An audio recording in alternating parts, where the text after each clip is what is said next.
Assalamualaikum warahmatullahi wabarakatuh. Waalaikumsalam warahmatullahi wabarakatuh. Selamat malam Bapak Ibu pembelajar yang luar biasa.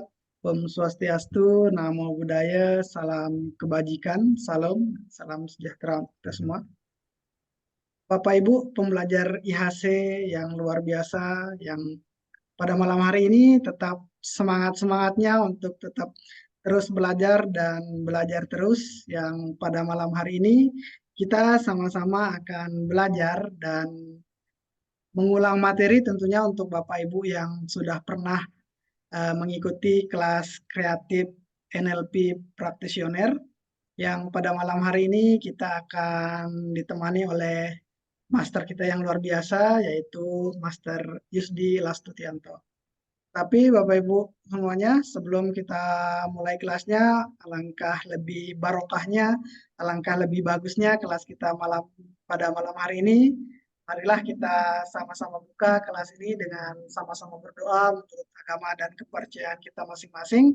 Semoga apa yang kita pelajari selama di IAC dapat dinilai sebagai ibadah dan untuk menambah wawasan dan keilmuan kita.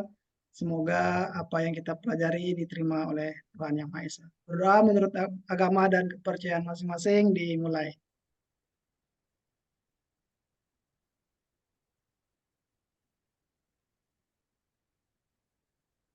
Berdoa selesai.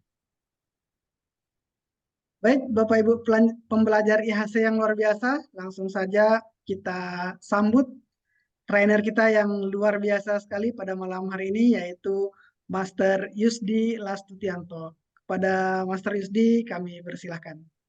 Baik, terima kasih Mas Umam kesempatannya, Bapak dan Ibu. Saya mencoba untuk mulai dengan ini dulu ya. Assalamualaikum warahmatullahi wabarakatuh. Salam sejahtera, Om Swastiastu, Namo Buddhaya, salam kebajikan, salam hormat, salam cinta gitu ya, salam sehat, salam bugar. Semoga Bapak dan Ibu dimanapun berada saat dalam keadaan yang sehat, walafiat, bersemangat gitu ya, penuh dengan keberlimpahan gitu ya, penuh dengan sesuatu yang baik dalam diri Bapak dan Ibu. Terima kasih. Malam ini saya diberikan kembali kesempatan oleh Indonesian Hypnosis Center dan saya bahagia sekali bisa berinteraksi gitu dengan Bapak dan Ibu melalui Zoom. Mungkin yang sehari-hari kita hanya melalui WhatsApp, itu pun jarang, hanya sebagian alumni saja yang mau gitu berinteraksi secara WhatsApp gitu. Dan kalau di Jakarta mungkin ada kelas di Jakarta kita bisa ketemu gitu ya. Nah, gimana kabar Bapak dan Ibu? Semoga baik-baik saja. Kita sapa-sapa dulu ya Bapak dan Ibu, gimana kabarnya? Jika hari ini kabarnya baik, tekan angka 1. Jika hari ini kabarnya sedikit sedikit terganggu kesehatannya. Oh, bukan. Jika hari ini kabarnya baik, tekan angka 1. Jika hari ini kabarnya bahagia, tekan angka 2. Malah Pak Budi. Oke. Kita mulainya. Oh ya. Hari ini jika baik angka 1, jika Dan bahagia angka bahagia 2. apa, Master? Kenapa? Baik dan bahagia apa? Baik dan Kalau bahagia 1 dan 2 lah. satu, satu dua Oh, ya. kalau Satu gitu dua. satu dan dua. Master. Oke, eh terima kasih Bapak dan Ibu. Jadi saya ingin sampaikan dulu bahwa awalnya kelas ini memang direncanakan dibagikan untuk para pembelajar alumni dari Kreatif NLP karena setelah 3 tahun lebih gitu ya, 3 tahun lebih sudah banyak alumni yang bertanya kapan kelas masternya gitu ya. Tapi karena banyak sekali pertimbangan gitu ya. Lalu kita cari sumber-sumber, kita cari referensi-referensi yang memang sesuai dengan kebutuhan teman-teman di eh, IHC terutama ataupun LOA. Jadi nanti materi kelas kreatif NLP-nya itu disesuaikan. Nah, malam ini sesuai rencana awalnya ada pengulangan, tapi mungkin tidak pengulangan kali ya, mungkin akan review apa sih yang dibahas di kelas praktisioner gitu ya.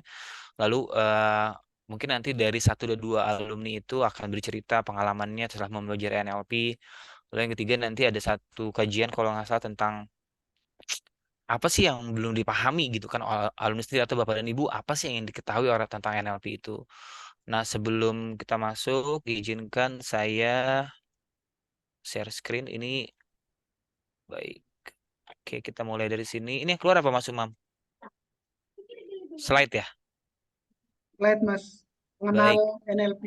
mengenal NLP gitu ya. Ini eh materi kita malam ini gitu ya, tapi saya akan cepat menjelaskannya sehingga kita punya banyak waktu berinteraksi karena interaksi itu yang paling penting gitu ya. Jadi izinkan saya memperkenalkan diri. Nama saya Yusdila Sutianto. Saya berkesempatan hidup gitu ya, berkesempatan menjadi bermakna di Indonesian Hypnosis Center karena menurut saya di IHC ini sudah bukan lagi tempat kerja gitu ya, ini sebuah keluarga. Kenapa di sana ada tim marketing gitu ya, ada Pak Afifi, ada Bu Rika, itu sebuah perusahaan keluarga. Jadi saya menjadi bagian dari itu. Kesempatan berada di IHC ini sebuah hal yang luar biasa gitu karena saya bisa berkenalan, berinteraksi, eh, bertemu bahkan gitu kan dengan apa ya, dengan orang-orang yang cinta dengan ilmu gitu kan, terutama dari Aceh sampai Papua gitu kan. Karena kita nggak bisa pungkiri gitu kan, orang yang mempelajari hipnosis mereka yang ya pembelajar, otomatis kalau pembelajar ya cinta dengan ilmu, entah itu ilmunya buat diri sendiri, entah ilmunya buat orang lain, apapun itu, dengan modalitas hipnosis kah, dengan modalitas nanti ada banyak hal yang dikembangkan di IHC gitu kan.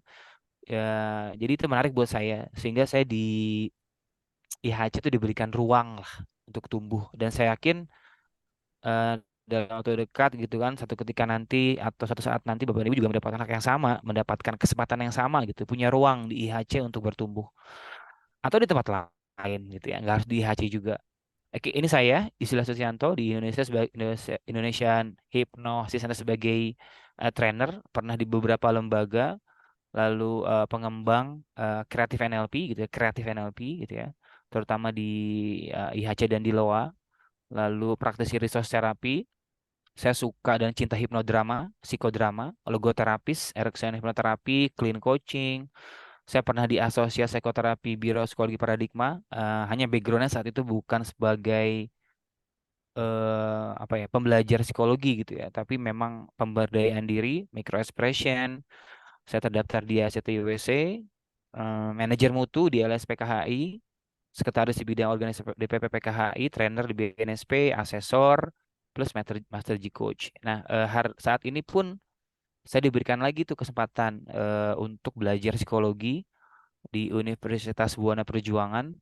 Seperti kita ketahui, IHC kerjasama dengan Universitas Buana Perjuangan gitu ya untuk membuka kelas psikologi secara online gitu ya, dan luar biasa gitu teman-teman yang sekarang sudah belajar di kampus itu mendapatkan apa ya, hal-hal baru gitu karena mereka sebelumnya sudah mempelajari hipnoterapi, tiba-tiba sekarang belajar psikologi sama seperti saya gitu kan, ketika ada rumpun-rumpun yang mirip-mirip gitu ya dengan antara NLP dan psikologi atau dengan hipnosis dengan psikologi, itu menarik. Ini saya sehari-hari saya sebagai tenaga pengajar, sebagai pendidik, hipnoterapis dan trainer tentunya, dan kita bisa berinteraksi di Facebook, di Instagram, di YouTube atau apapun itu media-media yang kita bisa manfaatkan untuk berkomunikasi. Di bawah nomor CPT saya, Suatu Tanda Penyiar Tradisional. Oke, baik itu. Nah, saya ingin memulai dulu gitu kan, karena saya sekarang ini lagi suka AI gitu ya, melihat sebuah gambar gitu ya, gambar. Nah ini dia. Terkadang ya dalam kehidupan kita selalu berpikir bahwa hidup itu lurus-lurus saja, lurus saja. Lalu kita merencanakan sesuatu, harapannya juga ya lurus-lurus saja gitu kan. Karena terkadang yang kita buat adalah linear. Jadi ibarat kehidupan gitu ya kan, kita berencana bahwa hidup tidak ada apa-apa. Hidup tidak ada tantangan. Seperti kita ketahui sekarang kan zamannya Mas Umam tuh Bell ya apa? Zaman ketidakpastian gitu loh kan. Kita pernah mengalaminya ketika COVID seluruh dunia goyang. Yang awalnya kita berpikir kehidupan kita lurus-lurus saja, ternyata enggak. Ternyata hidup ada kalanya belok tuh. Entah belok karena jalanan yang kita lalui itu berliku-liku, entah apapun itu, yang jelas hidup tidak pernah flat. Hidup akan naik turun, akan kanan kiri. Siapapun itu gitu kan. Entah saya, karena kita punya rencana hidup yang kita anggap lurus tapi enggak juga, berkelok atau bahkan hidup seperti ini. Kehidupan kadang-kadang seperti ini nih. Oh, ada badai. Entah itu badai yang sifatnya eksternal gitu ya, mengguncang cara kita berpikir, mengguncang kehidupan kita, apapun itu gitu kan. Jadi, ketika kehidupan memang tidak pernah lurus gitu ya kan, ketika kehidupan memang selalu berubah dan ada ketidakpastian, berarti kita punya sikap tuh. Kita perlu punya state of mind gitu. Kita perlu punya cara berpikir bagaimana kita siap tuh menghadapi apapun kehidupan yang kita jalani di depan. Entah perubahan yang drastis, entah tantangan, bahkan gitu ya. Kehidupan itu kan selalu berubah. Berarti kita perlu menyiapkan diri untuk punya apa? Sikap mental yang siap menghadapi perubahannya. Pada akhirnya ya apapun yang kita rencanakan semua orang pengen nyaman gitu, pengen bahagia gitu kan. Endingnya seperti itu. Meskipun tadi lika-liku kehidupan itu akan terus berlaku. Nah, kenapa sih saya berikan gambaran tentang ilustrasi kehidupan is never flat gitu ya kan? Karena kalau kita nggak menyiapkan diri gitu kan dengan ilmu, dengan cara pandang, dengan sudut pandang, dengan keahlian teknikal di lapangan, ya kita gampang goyah gitu kan. Boleh nggak? Ya boleh saja, memang dibutuhkan. Ya cemas, takut, apapun itu dibutuhkan. Nah, itulah esensi dari bagaimana kita mempelajari ilmu pemberdayaan diri. Entah itu hipnosis, entah itu hipnoterapi, entah itu NLP, entah itu apapun itu adalah bagian dari senjata kita untuk siap menghadapi kehidupan-kehidupan yang kita nggak pernah ketahui karena selalu tidak pasti gitu kan. Nah, itu gambaran umumnya. Jadi kenapa sih malam ini saya share tentang NLP? Ya tadi, kehidupan saya, kehidupan Bapak dan Ibu, atau kehidupan semua orang bisa berubah kapanpun itu.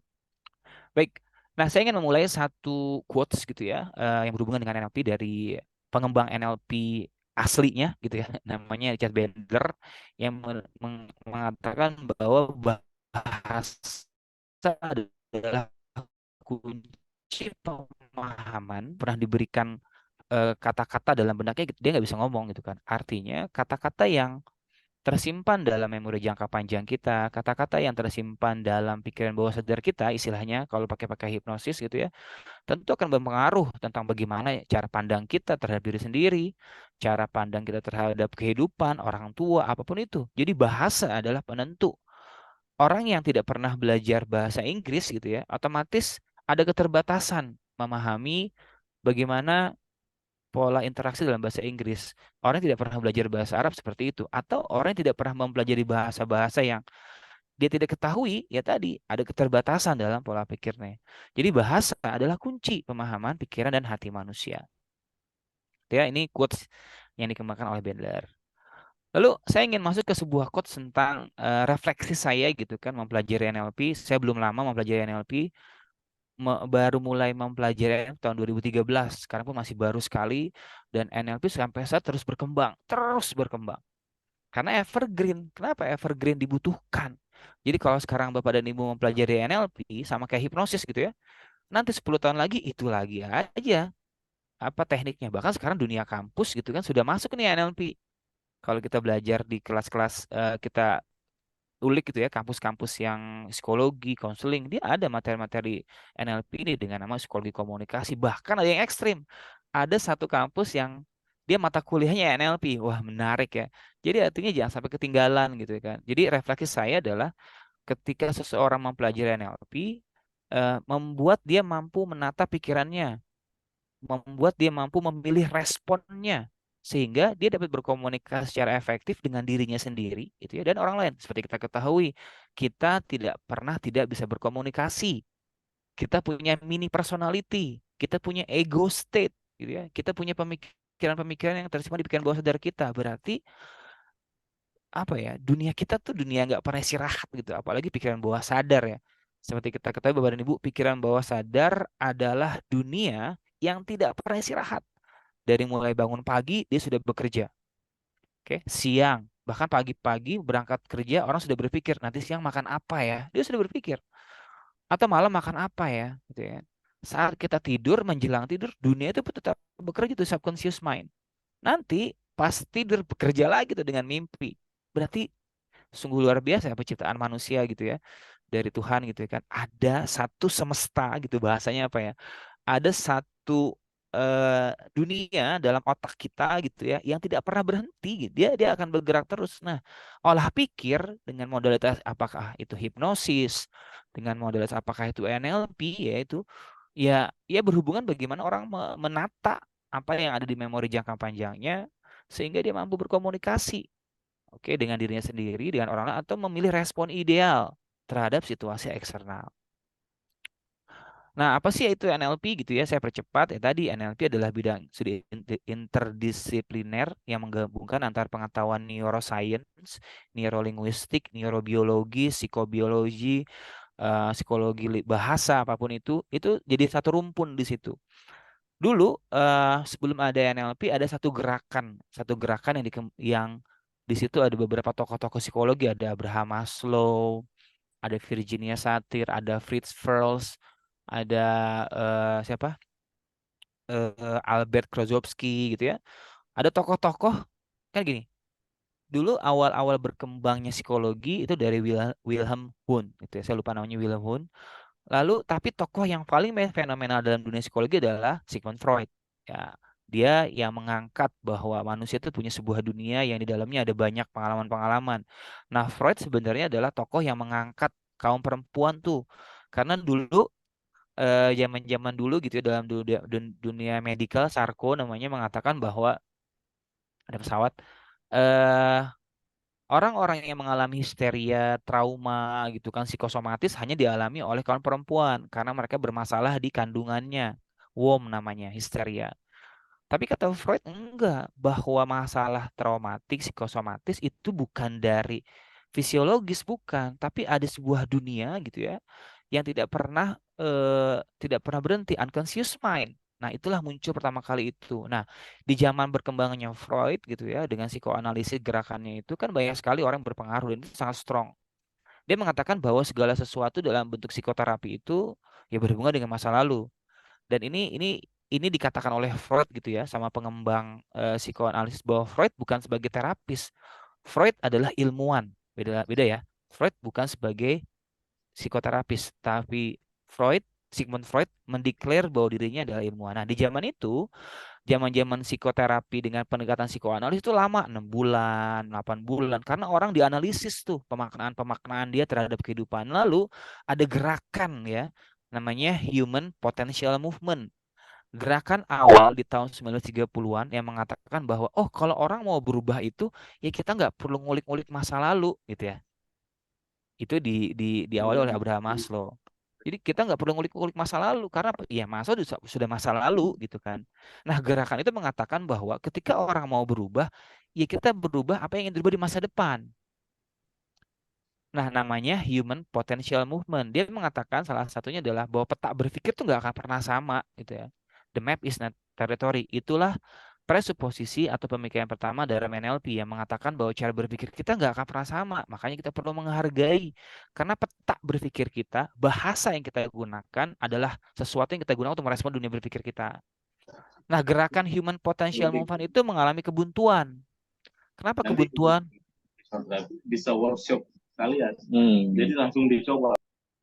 Nah, mengalami kebuntuan karena apa? Tidak ada perkembangan baru gitu kan. Sampai akhirnya ada seorang anak muda yang namanya Richard Bandler, seorang auditorial, suka musik, belajar dari seorang tokohnya itu namanya Dr. Spitzer. Dr. Spitzer itu pencinta buku. Dia dia book publisher. Sampai satu ketika ada seorang tokoh dari Human Potential Movement ini namanya Fritz Perls yang kita pelajari kalau di L2 Gestalt gitu, Gestalt terapi yang mengatakan bahwa oke, kalau orang mau berubah, ini menarik nih. Fritz First atau Gestalt itu pernah jadi gini, dia pernah bersurat pada Sigmund Freud bahwa kalau orang mau dirubah itu lo nggak perlu ngusik-ngulik masa lalunya, tapi yang perlu dirubah ada cara berpikirnya dan orientasi ke masa depan. Tapi Sigmund Freud saat itu mengatakan bahwa enggak, udah masa lalunya dirubah. Nah, Fritz First atau Gestalt, kita mengenal istilah Gestalt terapi itu nama ilmunya ya, tapi pengembangan namanya Fritz First. Jadi dia 3 tahun praktek psikoanalisa, Nazi datang, 3 kali praktek, Nazi datang, pindah ke Amerika. Udah di Amerika, psikoanalisa nggak diterima. Di Amerika diterimanya terapi cepat, karena zaman itu zaman Perang Dunia Kedua, orang butuh terapi cepat. Nah, NLP muncul di situ. Nah, Fritz First mau bikin buku namanya Eyewitness Therapy. Tapi dia wafat tahun 80-an dikasih ke pengembang itu namanya Dr. Spitzer. Dr. Spitzer punya asisten lah namanya atau guru muridnya namanya Bender itu. Nah, Bender membaca buku tuh, baca-baca buku-bukunya siapa? Si tokoh-tokoh psikologi lah. Tokoh psikologi salah satunya adalah buku-bukunya Gestalt. Nah, Dr. Bender ini kuat di auditori. Jadi kalau dia dengar sesuatu gitu, cepet kayak orang nyanyi. Kalau orang penyanyi itu kan biasanya cepet auditorinya. Jadi kalau dia dengar satu lagu, tahu sebuah note, dia langsung hafal. Nah, Bender kuat di auditori. Jadi dia mentranscribe namanya. Dia mendengarkan verbatim-verbatim atau rekaman-rekamannya Fritz first ketika melakukan terapi. Karena Dr. Spitzer ini adalah book publisher, dia punya banyak buku, berarti ada banyak rekaman. Ada rekamannya Milton Erickson, ada rekamannya Virginia Satir. Jadi setiap rekaman-rekaman dari terapi itu didengarkan sama Bandler. Disitulah tumbuh kemampuan dia, disitulah tumbuh kemampuan dia melakukan terapi. Dan disitulah dia mengasosiasikan pengalamannya, oke, terkait terapi dari apa yang didapatkan dari audionya itu. Nah, Fritz Perls, oke, mau bikin buku, dia wafat dikasih ke Spitzer. Spitzer sudah terlalu tua, bilang sama Bandler, tolong dong rekaman-rekaman ini dijadikan buku. Nah, buku pertama Bandler namanya Eyewitness Therapy, tapi dia bukan sebagai penyusunnya, dia sebagai penulis ulangnya menjadi sebuah buku. Ada bukunya Eyewitness Therapy, buku pertama. Disitulah dari mana NLP berkembang. Akhirnya Spitzer berkembang dengan Gestalt, gitu ya. Dia ketemu dengan John Grinder, ketemu dengan Frank Vucelic, masuk ke dunia kampus, melakukan eksperimen, bikin kopdar-kopdar terkait terapi gitu ya, psikoterapi terutama itu. Akhirnya berkembang, oh ternyata pola bahasa, cara berpikir itu bisa digunakan. Oke, berarti ada rumpun psikologi di situ, berarti ada rumpun psikoterapi di situ, berarti ada rumpun sosiologi di situ. Jadi kalau kita cari sejarahnya, ada tokoh-tokoh yang dimodel. Nah, NLP itu adalah ilmu modeling. Apa yang bagus, apa yang baik, diinstal, digunakan. Yang kurang optimal, digeser. Ada konsep namanya TOTE. Test, operate, test, action. Ini agak teoritik ya, nggak apa-apa ya. Saya percepat nih. Oke, NLP berfokus pada bagaimana pikiran manusia mempengaruhi bahasa dan perilaku. Sekali lagi, NLP menggunakan teknik dan model untuk meningkatkan komunikasi dan performa. Ya. Secara singkat, NLP adalah bidang interdisipliner yang mempelajari hubungan antara pikiran, bahasa, dan perilaku manusia untuk mencapai perubahan positif dalam kehidupan dengan menggunakan berbagai modul dan teknik. Aduh, saya percepat ya. Ada pendekatan psikologis, komunikasi efektif, pengembangan diri, dan juga bisa digunakan untuk psikoterapi. Jadi ternyata NLP yang dimodel dari para tokoh psikoterapi bukan cuma untuk psikoterapi saja gitu kan. Banyak gitu ya, Barack Obama pakai. Dan NLP adalah metode untuk meningkatkan kemampuan diri melalui komunikasi dan analisis strategi sukses orang lain dalam berbagai bentuk kehidupan. Nah, kata Bandler, NLP adalah ilmu yang mempelajari proses berpikir. Lagi-lagi proses berpikir. Dari mana saat orang mencipta, melihat informasi dengan panca inderanya, memproses, memilah, dikodekan dengan pengalaman, disimpan di pikiran bawah sadar sampai diakses. Itu kan ada sebuah proses, long term proses itu ya. Nah, sejarahnya tahun 70-an gitu ya, Bandler dan Gini berketemu, lalu menulis buku pertama namanya The Structure of Magic gitu ya. Itu berhubungan dengan agak-agak akademisi gitu kan, bacanya juga agak lama gitu kan. Jadi kalau memang karena si penulisnya pengetiknya itu John Grinder, jadi bahasa memang akademisi. Jadi John Grinder adalah seorang profesor gitu ya. Nah, Bapak dan Ibu tahu usia berapa Bandler ketika dia menciptakan NLP? 21 tahun. Can you imagine that? 21 tahun gitu ya. Dia sudah punya sebuah skema berpikir dari apa yang dia dengarkan dari Gestalt. Oke, ini terus berkembang dalam dunia segala macamnya. 2000-an sudah populer. Nah, tahun 2000 ini orang belum kenal itu NLP. Apalagi di Indonesia ya. Di Indonesia gitu ya. Baru di Amerika gitu kan. Akhirnya banyak cerita lah di situ. Sampai sekarang sudah diadopsi nih dengan berbagai banyak profesional. Di kesehatan, di bisnis gitu ya. Di pendidikan, di apa? Di pengembangan diri, capacity building, sekarang bahkan pakai ini NLP gitu ya. Pengetahuan tentang NLP memberi Anda kemungkinan tak terbatas, unlimited untuk mengubah masa depan dengan cara yang baik. Selama Bapak dan Ibu tahu, ya ada, kita tahu ya, kita punya sumber daya terbatas gitu kan. Tapi ada juga sumber daya terbatas yang kalau kita tahu cara mengaksesnya, minimal sumber daya itu kita gunakan untuk cara kita memecahkan masalah kita sendiri gitu ya. Gitu ya. Nah, ini ada 3 esensi dari NLP. Neuro berhubungan dengan cara kerja otak gitu ya, seperti tadi saya katakan menerima, memproses, mengkodekan, menyimpan sampai mengakses. Lalu linguistik gitu ya. Linguistik berhubungan dengan cara berkomunikasi gitu ya, verbal atau nonverbal, konten informasinya atau dari isi informasinya. Yang ketiga adalah programming. Nah, ini berkaitan dengan cara memanipulasi konten, ya. Memprogram ulang. Kita mau pakai bahasa yang mana nih? Kalau kita mau pakai bahasa yang agak menjual, ya main programming gitu ya. Sabotase pikiran. Tapi kalau kita ingin menggunakan cara yang dark psychology, kita bisa gunakan manipulasi pikiran. Ya, isinya dari konten. Jadi ketika kita merubah kalimat atau kosakata yang kita gunakan tulis sendiri akan berpengaruh tuh dengan cara kita merespon. Karena mind and body is one system. Apa yang kita katakan sama diri sendiri akan berpengaruh ke tubuh. Makanya kemarin saya sempat bikin video namanya limiting beliefs. Ada keyakinan-keyakinan yang terinstal dalam diri kita sepanjang hidup yang mempengaruhi cara kita melihat dunia. Nah, keyakinan kita itu boleh nggak? Ya boleh. Ada orang dibilang namanya mental blocking, boleh nggak? Boleh gitu ya. Nah, jadi NLP adalah bagaimana orang memanipulasi, mensabotase, merubah, memprogram ulang perilaku-perilaku atau cara berpikir yang selama ini mungkin tidak memberdayakan dirinya. Lalu bagaimana cara kerja dari NLP?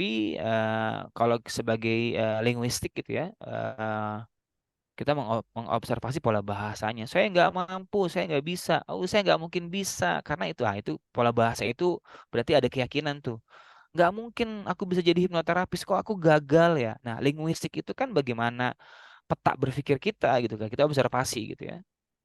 Juga dengan bahasa nonverbal. Lalu pikiran dan perilakunya kita analisa. Jadi ketika Bapak dan Ibu nanti mempelajari NLP gitu ya, minimal lebih peka lah terhadap pola bahasa yang digunakan oleh seseorang. Sama seperti sekarang Bapak dan Ibu mengolah informasi dari setiap kata yang saya sampaikan. Kan sekarang Bapak lagi menyimak, mendengarkan gitu kan, lagi menerima nih. Oke. Lalu dikodekan dengan pengalaman Bapak dan Ibu, digeneralisasi dengan pengalaman-pengalaman yang sudah ada, diubah pemaknaannya jika memang tidak sesuai atau dihapus. Itu kan cara kerja otak, menghapus, mengubah atau mengeneralisasi.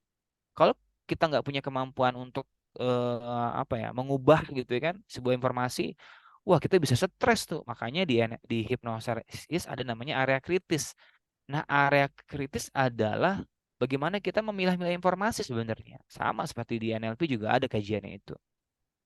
Sehingga akhirnya ketika kita sudah mampu mengolah pola bahasa, perilaku, kita bisa menawarkan perubahan entah buat diri sendiri atau buat orang lain. Kelasnya gitu ya, kalau di kelas profesional tadi ada pengenalan, teknik-teknik komunikasinya, strategi persuasinya gitu ya.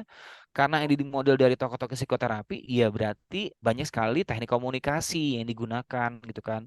Linguistik programmingnya, psikologi linguistiknya. Gitu. Ini dia materi-materi yang paling umum, ada RAPO, ini di PJDL2, ada presuposisi, ini keyakinan yang perlu diinstal dalam seorang pembelajar NLPers. Ada mental model, pola bahasa mempengaruhi, ada anchoring gitu ya. Ada meta model, kalau anchoring semua hampir sama. Nah, anchoring ini diambil, ntar ada pesawat lewat. Anchoring ini sebenarnya di model ya, di model dari psikologi behaviorisme. Jadi tokohnya adalah ada J.B. Watson, ada Ivan Pavlov, ada beberapa tokoh psikologi behaviorisme yang mengatakan bahwa segala sesuatu bisa diasosiasikan gitu ya. Ini kalau di SL2 namanya jangkar gitu ya, kalau pakai pendekatan hipnoterapi. Lalu ada meta program. Ini sebenarnya kalau tadi di kelas pengulangan kita akan bahas gitu ya kan, alumni kreatif NL itu mana yang belum paham gitu ya. Ada reframing, ini jelas banget nih, reframing adalah kemampuan mengubah sudut pandang. Sekali lagi nih, reframing adalah kemampuan mengubah sudut pandang, titik pandang, posisi pandang, jarak pandang, area pandang. Lagi-lagi, titik pandang, posisi pandang, jarak pandang, area pandang, dan bagaimana cara kita memandang. Artinya apa? Kalau kita mampu merubah posisi kita tadi dalam melihat sesuatu, itu kan akan berubah deh. Sama seperti contohnya ketika pertandingan kemarin Indonesia melawan Uzbekistan. Saya tidak coba untuk mengamati hasilnya gitu ya. Tapi bagaimana wasit gitu akhirnya menggunakan sudut pandang lain gitu kan untuk memutuskan hasil hasil gol Indonesia gitu kan. Kan sebenarnya kalau misalkan nggak ada VAR itu kan kita bisa menang. Tapi karena wasit menggunakan sudut pandang lain, akhirnya berubah keputusan yang sama dalam kehidupan sehari-hari kita. Ketika kita merubah satu sudut pandang, otomatis pemaknaannya berubah. Ketika kita merubah posisi pandang, ya pemaknaannya berubah. Ketika kita merubah sudut posisi jarak pandang gitu ya, Kayak kita melihat ombak di lautan gitu ya, kalau dari jauh kan wah indah banget kuasa Tuhan. Ketika dekat ya berbahaya gitu ya. Jadi reframing adalah salah satu skill sebenarnya, skill tentang bagaimana tadi berhubungan dengan gambar di awal tadi, bagaimana kehidupan berliku-liku gitu ya. So modalitas bagaimana ini juga penemuan terbesar NLP gitu ya. Sampai ada metafora dari Erikson. Ada visualisasi. Ya, ini skill dasar juga nih tentang bagaimana kita memanfaatkan. Jadi kalau dipelajari gitu ya dari NLP itu sebenarnya adalah buku manual. Buku manual bagaimana kita memfungsikan otak kita gitu ya. Dan nah ini jadi ada sebuah kisah gitu ya. Ada sebuah kisah dari Richard Bandler gitu. Satu ketika dia dia pergi ke bengkel gitu ya. Ke bengkel lalu ketemu dengan si montir gitu ya. Dia ngomong sama montir, "Hai montir, tolong dong buat mobil saya menjadi baru gitu ya." Lalu kata si montir, sebentar. Bengkel ini eh, tugasnya bukan untuk mengubah mobil Anda menjadi baru gitu ya kan. Sama kayak Anda mempelajari hipnoterapi atau melakukan self hipnosis gitu kan. Bukan untuk berubah menjadi baru, tapi memaksimalkan gitu ya. Memaksimalkan, mengoptimalkan kerja-kerja parts-parts yang ada di mobil itu. Sama dalam diri kita gitu. Ketika Bapak Ibu nanti mempelajari NLP adalah memaksimalkan potensi-potensi yang belum dioptimalkan. Bagian-bagian cara kita atau tadi membuat kita mampu mencari sumber daya dalam diri untuk menemukan solusi apa sih yang perlu dilakukan sehingga akhirnya ketika nanti ada jalan berliku kita bisa diam dulu itu kan untuk cari sumber daya sehingga bisa jalan lagi. Nah, di kelas fundamental kreatif NLP ini yang dibahas tentang mindset mastery gitu ya kan dari tadi apa yang saya jelaskan ada 5 hari. Di 5 hari itu dijelaskan di hari pertama tentang mindset berpikir practitioner dari NLPers. Lalu yang kedua adalah bagaimana kita berperilaku deterministik terhadap goal-goal yang kita capai. Fokus apa yang kita raih. Lalu hari ketiga adalah persuasi, karena ketampilan itu yang dibutuhkan. Entah mempersuasi diri sendiri, oke, atau mempersuasi orang lain gitu ya. Sampai nanti hari ketiga memodel apa sih yang baik, apa sih yang cocok dengan teknik coaching dan segala macamnya. Sampai nanti di hari kelima kreatif. Anda bisa lebih kreatif dengan diri sendiri, oke. Lalu dari sini kita bisa lihat gitu sih apa sih bedanya nanti gitu ya. Ini kan sekarang saya sedang menjelaskan tentang kelas practitioner. Sama nanti tanggal 20 sampai tanggal 25 dari Mei ini ada kelas namanya Master Practitioner. Bedanya apa? Oke, kalau NLP practitioner gitu ya adalah kita menggunakan teknik-teknik yang sudah ada untuk diri kita sendiri. Jadi apa sih yang dari NLP yang saya bisa gunakan ke dalam kehidupan saya? Itu dia di practitioner. Sekali lagi, apa yang bagus dari kajian NLP yang bisa saya gunakan untuk diri sendiri, gitu ya. Tapi kalau di kelas master gitu kan, oke, sekarang saya sudah punya ragam teknik, saya sudah punya ragam pendekatan, saya sudah punya state of mind dari NLP. Kira-kira saya bisa mengembangkan apa? Apa yang bisa saya perbuat dari apa yang sudah saya pelajari? Jadi bukan lagi untuk diri sendiri, tapi buat orang lain. Itu bedanya kelas master. Makanya agak banyak gitu. Nggak banyak juga sih, ya cuman ide-ide aja gitu ya. Nah, ini penerapan NLP di manajemen sudah ada, bagaimana mempengaruhi karyawan, di penjualan, selling, pemasaran, marketing. Bahkan sekarang sudah ada neuromarketing, ada di terapi juga jelas, sports, pertunjukan gitu ya, untuk drama-drama itu dibutuhkan gitu ya. Sampai bahkan saya mempelajari gitu, banyak artis itu yang dia nggak pernah belajar NLP, tapi dia sudah mempraktekkan. Contoh nih, kalau Bapak dan Ibu tahu Sule, tahu Andre, tahu orang-orang yang main di Laporpa itu mereka sudah melakukan modeling. Jadi dia melihat sebuah tayangan karakter orang lalu diimpersonate bahasanya diimprint, di apa ya, diinstal ke dalam dirinya. Akhirnya dia bisa menggunakan cara mereka berekspresi gitu ya. Contoh Sule mengimpersonate Rhoma Irama itu bisa. Itu kan bagian dari NLP bagaimana kita melihat sebuah konsep orang lalu digunakan dalam diri kita sendiri. Sebenarnya seperti itu juga dalam kehidupan sehari-hari. Imprint. Apa yang Bapak dan Ibu lihat dari orang tua Bapak dan Ibu, dari bosnya, dari tokoh-tokoh otoritas, lalu masuk mempengaruhi cara berpikir itu bagian dari NLP. Sampai pengembangan diri. Oke, mengapa perlu belajar NLP? Ya, meningkatkan komunikasi, jelas. Membangun hubungan baik, rapuh, motivasi diri, mencapai tujuan gitu ya, lebih lebih efektif, sampai nanti meningkatkan keterampilan leadership. Entah leadership buat diri sendiri atau buat orang lain gitu ya. Nah, ini di kelas master gitu ya, ada 19 materi dan ini saya coba untuk pilih gitu ya. Sebentar, maaf. Oke, stop share dulu. Dari sini Bapak Ibu ada pertanyaan nggak? Kok cepet banget ya? Ada pertanyaan nggak? Monggo Gantian silakan. saya, Mister. Halo?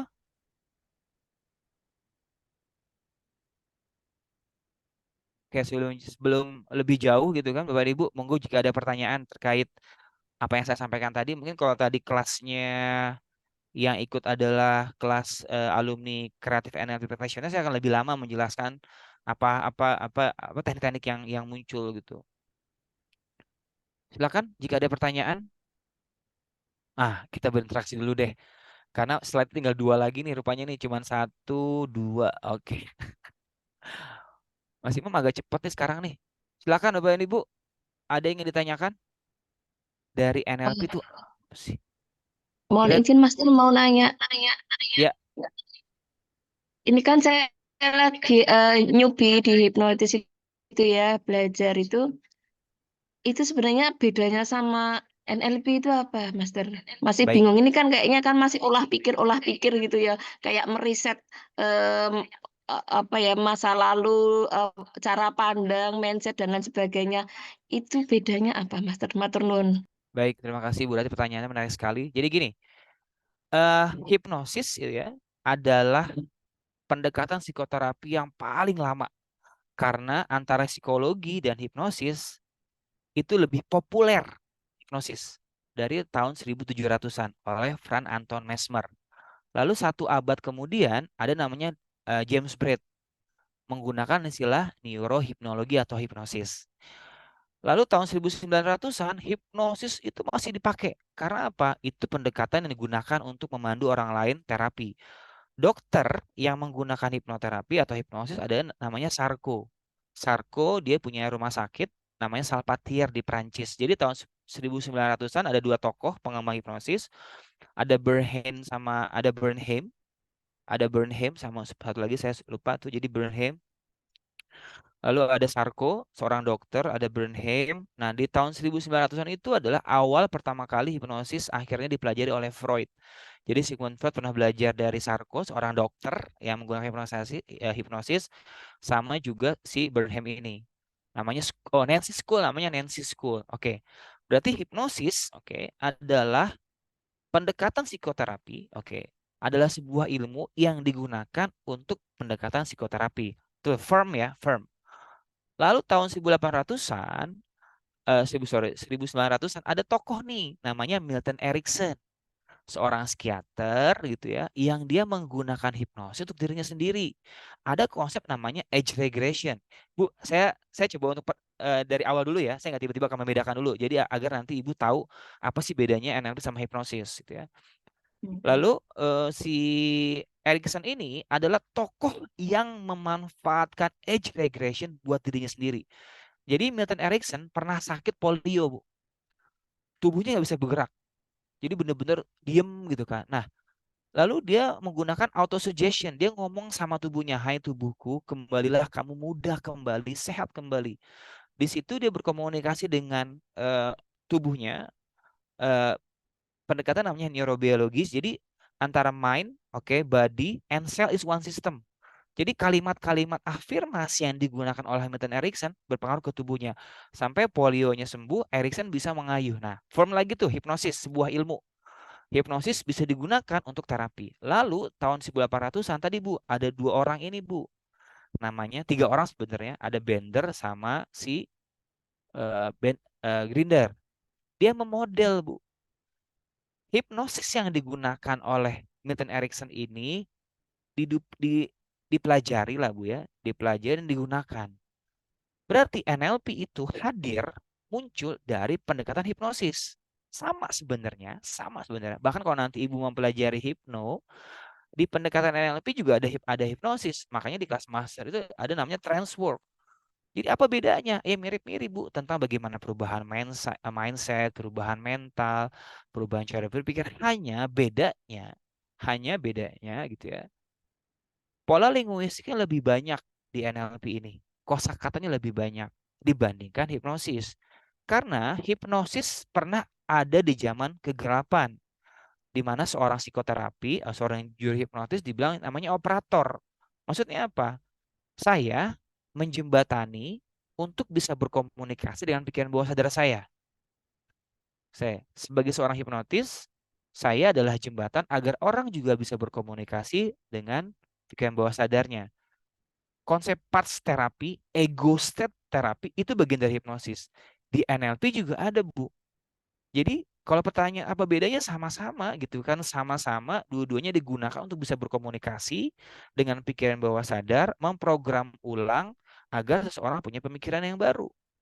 Lalu bedanya apa? Di pola bahasanya, linguistiknya. Kita bisa bilang NLP itu anaknya hipnosis lah, Bu. Karena kalau saya bilang adik kakak nggak bisa. Hipnosis muncul di tahun 1800-an, sementara NLP muncul di tahun 1980. Jadi bukan adik kakak, bukan, tapi anak cucu malah. Berarti hipnosis adalah NLP adalah apa yang dikembangkan dalam hipnosis. Dijawab nggak sih, Bu? Eh, ya sudah mulai agak ada gambaran. Anu Master, kalau untuk misalnya proses hipnotis itu self hipnotis itu kadang saya tuh gagal.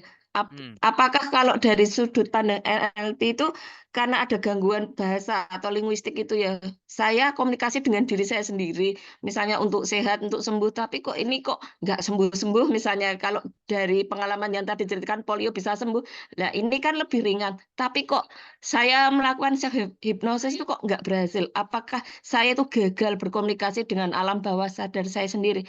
Apakah seperti itu, Master? Matur suwun. Makasih, Bu. Jadi gini, Bu, yang perlu kita ketahui, ketika seseorang melakukan self hipnosis, dia sedang menumbuhkan sebuah ego baru, Bu. Sebuah ego baru. Jadi ada bagian dalam diri kita, sebuah personality yang mengatakan, oh oke, gini caranya gitu kan. Lalu ketika seseorang melakukan hipnosis, itu halus sebenarnya. Bagian si penghipnotis itu bisa meragukan, kecil sebenarnya. Jadi bisa jadi sebenarnya ketika ibu melakukan self hipnosis, melakukan afirmasi diri, melakukan autosugesti, ada bagian di sana yang ragu. Aku nggak yakin nih. Keraguan itu bisa muncul, dan keraguan itu sebenarnya adalah bagian diri kita yang menghipnotis, Bu. Makanya ketika melakukan self hypno nggak bisa, ada pilihan lain, parts terapi. Oke, saya tanya sama Ibu. Ibu Rati, ketika Ibu melakukan self hypnosis, ada bagian yang meragukan nggak terkait afirmasi yang disampaikan? Katanya kalau mau berhasil itu tidak boleh ada keraguan setitik pun. Ya, sepertinya masih ada sedikit Nah, itu. yang bagian yang meragukan itu perlu dikasih nama. Siapa kira-kira? Si sakit ya. Oh, si sakit. Jadi si sakit meragukan gitu ya. Nggak mungkin nih, impossible nih, gitu ya. Dia bilang seperti itu ya. Kurang lebih seperti itu, Master. Berarti kalau pakai self hipnonya nggak dapet, ya perlu difasilitasi. Oke, si sakit ini kan representasi dari cara berpikir gitu ya. Ya diajak gitu ya kan. Oke, sebentar ya Pak Fahmi. Jadi menurut saya apa ya? Itu berarti perlu berkomunikasi dengan bagian, maaf nih saya terdistraksi dengan sebuah tulisan di teks itu gitu. Jadi Bu Ratih gitu ya, bisa jadi tadi ada bagian kecil sebenarnya gitu ya yang meragukan afirmasi yang diucapkan. Ada dua hal yang bisa dilakukan. Yang pertama adalah afirmasinya, kalimat autosugestinya diubah, lalu diulang-ulang. Jangan-jangan bagian yang sakit itu nggak bisa memaknai dengan jelas gitu kan, nggak paham maksudnya apa, makanya dia ragu, bisa jadi seperti itu. Terus yang kedua adalah pakai parts, memfasilitasi komunikasi antar bagian atau antar parts gitu ya. Itu mungkin Bu. Jadi kalau tadi Ibu sempat bilang ada bagian yang meragukan, ya berarti perlu diedukasi ulang tuh bagian itu. Bahaya nggak sih? Mohon izin Ibu, mungkin Oh, itu mudah-mudahan Ibu di mana Bu Ratih oke, lokasi? oke. Terima kasih, Master. Di mana Bu lokasi? Saya di Wonosobo, Master. Baik, Wonosobo, baik. Wonosobo, Makasih. Jawa Tengah. Ya Ibu, makasih Insya Bu Allah besok Wonosobo. kalau ada ini ya si NLP. Wonosobo tuh menarik Bu. Dekat Jogja kan ya? Jogja. Dekat ini apa? Iya, Borobudur. Dieng. Dieng ya. Dieng. Dingin banget Oh, tuh Bu. itu Magelang. Oh, enggak, sekarang panas. Oh gitu. Baik Bu Ratih, jadi nanti Ibu kalau melakukan self hypno ngomong sama, hai bagian diriku yang belum bisa menerima afirmasi ini, kalau Ibu sempat ya, hai bagian diriku yang belum bisa menerima afirmasi ini, tolong beri aku informasi apa yang membuat kamu ragu dari kata-kata yang ingin aku ucapkan gitu. Coba ngomong aja. Ya itu Bu, NLP seperti itu gitu. Oke, besok dan kalau ada Ah, lagi ya Mas Don. enggak, ntar nih malam Ibu mau tidur gitu ya. Iya, Ibu ngomong, hai bagian diriku yang masih meragukan, gitu kan. Tolong berikan aku informasi apa yang menghambat, apa yang membuat kamu ragu. Coba deh. apa yang membuat kamu ragu untuk menerima afirmasi positif saya? Berikan informasi kepada saya seperti itu. Oh iya, seperti itu Bu. Ibu nanya atau ada buku Bu? Enggak, saya ngikuti tadi Master Oh Yustin iya, iya, Nurul. iya, iya. Itu pola kalimatnya Bu. Jadi, oh ada buku. Ada pola kalimatnya gitu. Oke, oke. Iya, itu Baik. sendiri ya, enggak ada yang memandu itu Pak Terapi bisa nggih. Ya, coba aja Bu, kan upaya Bu. Kalau kita gak pernah coba ragu-ragu, nggak bakalan bisa. Jadi kalau upaya perlu dilakukan berulang-ulang kan. Iya, insya Allah nanti malam coba. Oke, baik, baik. Terima kasih ya Bu Rati ya. Oke, Sama-sama. ini ada Pak Fahmi. Bahaya nggak sih memprogram karena kalau salah kata diri kita terambil alih sebab kata-kata memprogram. Karena tubuhnya atas kehendak Tuhan, terlalu baik kalau kita ambil alih karena yang biasanya udah otomatis malah jadi malas sesuai otak. Oke, ya bahaya Pak. Kalau pertanyaannya bahaya nggak sih, ya bahaya gitu kan. Tapi kan orang perlu ada upaya gitu kan. Orang sakit gitu ya. Orang sakit ada atau ada keyakinan membahayakan gitu. Pak Daud, mohon izin Pak. Pak Daud bisa ngobrol sebentar nggak Pak? Atau Bang Jaya atau Pak Umar? Ya, ya, siap, Pak, Master. Pak Daud ada pulpen nggak di depan Bapak? Ada. Pak, coba pegang Pak. Pegangnya begini Pak, pegangnya begini. Nah, ini kita metaforkan sebuah keyakinan yang tidak memberdayakan gitu ya. Pak, itu ringan Pak. Ringan. Pak, coba pegang sama 5 hari ya Pak. Ya, ya, Apa, ya. apa yang terjadi Pak? Menjadi berat nanti. Oh, baik, terima kasih. Makasih Pak Daud. Jadi Siap. gini maksudnya Pak Fahmi, metafora seperti ini. Ketika ada sebuah keyakinan yang tidak memberdayakan, kan kita ketahui ya, kalau kita ngomongin psikobiologi atau neurobiologi, pikiran, mind, body, sorry, sorry, pikiran, otak, body, and cell. Jadi ketika kita punya sebuah keyakinan yang tidak memberdayakan, lalu menghambat cara kita berpikir, gitu ya, ya tadi akan mempengaruhi itu tubuh kita. Apalagi misalnya orang pola makan nih, orang meyakini bahwa minum kopi pagi-pagi itu saat bangun tidur baik. Dia menyimpan itu selama bertahun-tahun, ya otomatis tubuhnya bisa beradaptasi. Tapi orang yang tidak bisa menyesuaikan, ya tubuhnya nggak bisa beradaptasi. Jadi karena ada prinsip homeostasis, kalau tubuh bisa beradaptasi ya bagus. Maksudnya adalah kalau ada keyakinan yang tidak memberdayakan lalu mempengaruhi cara dia beroperasi gitu ya, bekerja, lalu mempengaruhi tubuhnya, ya tadi caranya adalah apa? Kita intervensi. Apa? Pola kalimatnya, keyakinannya. Nah, di NLP ada sebuah pola seperti ini. Mind and body is one system. Bahkan mind, body and soul is one system. Jadi ketika pikiran diinstal sebuah pola kalimat, tubuh akan merespon. Dan sebaliknya, ketika tubuh diintervensi, pikiran akan merespon. Jadi kalau pertanyaannya bahaya, ya bahaya. Tapi kalau orang itu memang membutuhkan perubahan, dia lagi-lagi needs membutuhkan perubahan, ya berarti pola dan kosakatanya dirubah. Berarti tubuhnya perlu diintervensi. Karena Milton Erickson membuat 4 konsep, mind, brain, body, and cell, neurobiologis. Jadi kalau misalkan pikiran gitu ya, kan kita tahu ya, efek dari hipnoterapi, keadaan hipnotik itu kan mempengaruhi hormon, mempengaruhi neurotransmitter. Ada endorfin, serotonin, melatonin. Nah, sel-sel itu yang dibutuhkan muncul ketika ada pola bahasa gitu ya, yang berpengaruh ke tubuh kita. Jadi manfaat dari hipnosis tadi memproduksi neurotransmitter yang positif gitu ya, yang dibutuhkan sama tubuh. Bahkan kita pun butuh stres. Jadi sekali lagi kalau pertanyaannya bahaya nggak sih? Ya kalau terlalu berlebihan ya bahaya. Sama seperti kalau orang kebanyakan endorfin ya bisa bahaya, bahagia terus gitu ya. Tapi kalau orang, sorry ya, endorfin ya. Kalau orang juga apa hormon stres gitu, apa hormon stres saya lupa. Ada hormon-hormon saya lupa tuh kalau gini, hormon Kortisol. oksitosin ya, sama serotonin ya. Intinya dia kalau orang berada di satu hormon itu secara berlebihan itu bisa bahaya. Hormon stres gitu ya bisa bahaya. Atau hormon bahagia terus itu kan, ya bisa bahaya juga kali ya. Tapi nggak juga kali ya. Kalau bahagianya uangnya banyak, Pak Bang Jaya boleh ya. Oke, baik Pak Agus, terima kasih mental block. Gitu. Jadi kenapa sih NLP menurut saya itu lebih mudah gitu kan. Jadi tahun 70 itu karena tahun 80-an itu si Bandler pernah bertanya sama John Grinder gimana ya caranya gitu ya agar orang itu mau dihipnotis tanpa takut. Jadi kita nggak bisa pungkiri Bapak dan Ibu ya, hipnosis. Oke. Jadi kita nggak bisa pungkiri ya bahwa hipnosis itu dari tahun 1800-an sampai saat ini punya dua makna. Satu makna yang negatif, satu makna yang positif. Makna yang positif yang kita pakai saat ini, hipnotis. Kan orang fobia bisa pakai hipnotis, hipnoterapi. Orang takut ketinggian bisa pakai hipnotis. Orang punya pilihan yang tidak memberdayakan bisa pakai hipnotis. Tapi kita juga nggak bisa pungkiri fenomena hipnotik itu bisa menakutkan.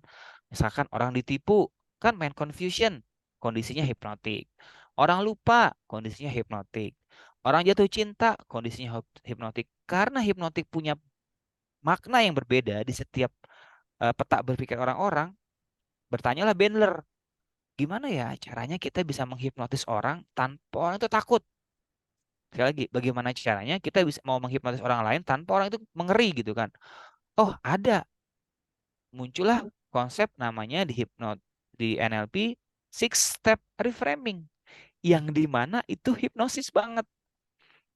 Atau ada lagi nih si John Grinder bikin Newcott NLP, ada konsep namanya N step reframing, itu hipnosis banget gitu ya. Kalau sekarang Bapak dan Ibu sudah belajar level 2, kenal namanya parts terapi, atau kenal namanya kursi kosong, itu kan keadaan si hipnotik. Itu ada di NLP. Jadi hipnotik itu ketika teraktivasinya, sekali lagi, ketika teraktivasinya memori jangka panjang, oke, sehingga muncul dalam keadaan saat ini, itu kondisi hipnotik. Kemarin saya mencontohkan, maaf nih, di kelas, di salah satu grup IHC, di Bimbel 14 kalau nggak salah gitu kan, ada alumni yang bilang seperti ini, saya nggak bisa dihipnotis. Oh oke, sebentar. Oh berarti orang ini masih memaknai bahwa hipnotis adalah tidur dan pingsan. Sekali lagi, hipnotis bukan tidur, bukan pingsan. Tapi keadaan di mana perubahan gelombang otak. Ketika jatuh cinta, itu keadaan hipnosis. Ketika lupa, keadaan hipnosis. Ketika mengingat, melamun, itu keadaan hipnosis. Ketika melakukan visualisasi, itu keadaan hipnosis. Di situ saya contohkan lebih ekstrim. Masturbasi, atau masturbasi itu ya, ini agak ekstrim gitu ya, agar orang tahu gitu, masturbasi, onani lah, itu kan kondisi hipnosis, nggak ada orangnya, tapi bagaimana tubuhnya bisa merespon. Sekali lagi, kita tahu lah, nggak, ini udah dewasa semua ya, mohon izin gitu ya. Jadi ketika ini orang dewasa semua ya, sekali lagi ya, mind and body is one system. Ketika orang membayangkan, oke, maaf ya, membayangkan blue film gitu lah, blue film atau sesuatu yang pornografi, kan tubuhnya merespon. Ada bagian tubuhnya yang menegang kalau untuk laki-laki. Kan itu keadaan hipnotik. Masa orang masih bisa bilang dia nggak pernah terhipnosis? Atau beli diskon? Udah saya bersemangat sekali ya. Karena di grup itu agak rame. Orang masih bilang dia nggak pernah terhipnosis. Jadi kalau di NLP bilang mind and body is one system, ketika kita berpikir sesuatu tubuh merespon, itu keadaan hipnotik. Iya. Itu ada lagi pertanyaan? Izin Master Silakan Pak Heri. Pak Heri, monggo Pak Heri. Yang mau saya tanyakan adalah gini, apa namanya? Apakah dalam dunia teater atau dunia sinematografi itu kan aktor itu melakukan lebih condong ke NLP atau ke self hypnosis. Nah, terus kemudian apakah tingkat NLP-nya atau self hypnosisnya itu mempengaruhi kemampuan dia menjiwai peran. Kadang-kadang karena proses syuting yang terlalu lama, kadang-kadang dia susah untuk lepas dari perannya itu. Dari Nah, itu karakternya ya. dari karakternya. Nah, ini kalau itu emang masuk ke NLP, berarti NLP udah dari 1800 secara praktek ya, bukan secara teori. Iya, Karena benar. dunia teater udah dari kapan itu sudah ada. Ya. Demikian Master, saya mau pertanyaan tentang itu. Dan kemudian Iya. seorang aktor itu kan susah dia melakukan hipnosis kalau karakter perannya dia tidak lengkap. Iya. Seperti tadi Master bilang tentang nonton Blue Film dan dia dapat membayangkan. Kalau seorang belum pernah membayangkan wanita telanjang, bagaimana dia melakukan apa namanya? Ya, onani seperti itu kan. Nah, itu mungkin apakah bisa serta-merta karakternya diciptakan sendiri. Jadi direka-reka dan dijiwai. Apakah bisa seperti itu? Terima kasih, Master. Mungkin yang pertama gitu kita ada kasus nyata gitu. Siapa tokoh yang peran jadi Joker tuh siapa? Saya lupa namanya tuh yang jadi Joker, Pak. Heath Ledger ya, yang dibunuh diri ya, Pak. Yang dia menjiwai karakter Ya. Joker, diinstal bagaimana cara Totally. berpikirnya. Totally berpikir Iya. dan dia nggak rilis, Pak. Nggak Ya. rilis, sehingga nggak rilis artinya dia bunuh diri kalau nggak salah itu ya, Pak. Jadi maksud saya, kalau seorang aktor nggak rilis, kan gini, Pak. Ketika seorang aktor memodel sebuah tokoh yang dia ciptakan gitu ya, atau ada ya, kan dia sedang menginstal sebuah personality, Pak, kepribadian, ego state bahasanya. Jadi ketika dia terinstall ego state gitu ya, mau nggak mau akan menjadi bagian dalam dirinya. Di NLP kita namakan state flow atau impersonate lah. Jadi kalau misalkan dia nggak lepas itu bisa bahaya. Contoh nih, Pak. Dulu saya pernah, Pak, main ya drama-drama sekolah gitu ya, tapi antar guru saja. Saya main karakter seperti ini, Pak, melambai, Pak. Hai, gimana? Padahal itu cuma untuk permainan doang ya, Pak. Tapi kan saya Iya. perlu punya modalitas dulu. Oke, seperti apa sih karakter melambainya gitu ya? Oke, saya lihat dulu nih. Ya. Oh, hai, begitu-gitu. Tapi itu bisa jadi karena saya diulang-ulang, direpetitif, diulang-ulang kan gini, Pak. Konsep dari NLP itu atau hipnosis adalah namanya neural pathway, membuat jalur baru di otak, di neuron.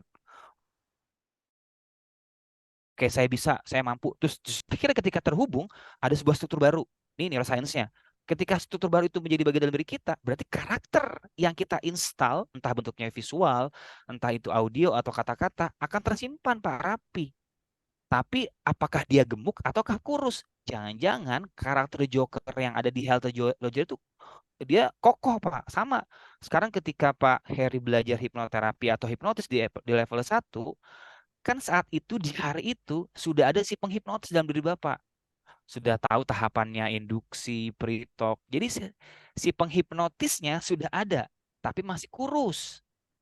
Sama ketika orang belajar teater, dia menduplikasi, memodel gaya dan karakter. Kalau dia kurus, nggak teredukasi dengan baik, ya nggak akan muncul tuh. Sama ketika saya pakai kata melambai gitu ya. Di kata melambai ini akan ada terus di pikiran saya, Pak. Sama seperti neuroscience gitu kan. Sama seperti neuron. Dia ada memori itu, tapi memori itu kecil.